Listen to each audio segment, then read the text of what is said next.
Imagine a world where the US deliberately isolates itself, allowing China to shape the global order.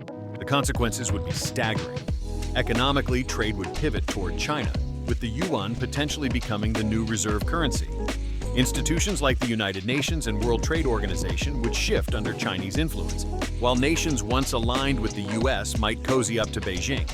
In the Asia-Pacific, countries like the Philippines and Australia could find themselves pressured to choose sides, while Taiwan faces an increased threat of unification. Europe might see NATO weaken, with Germany leading the charge for a more China-friendly stance. The US would suffer an economic decline, losing its grip on global trade rules and facing rising interest rates as the dollar's dominance wanes. Innovation would stagnate as talent migrates to more welcoming environments.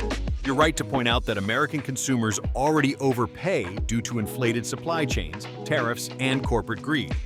But pulling back entirely from the global stage doesn't fix that. It hands the steering wheel to a rival with a very different vision of how the world should work. If the US gives up leadership, it doesn't just exit the game.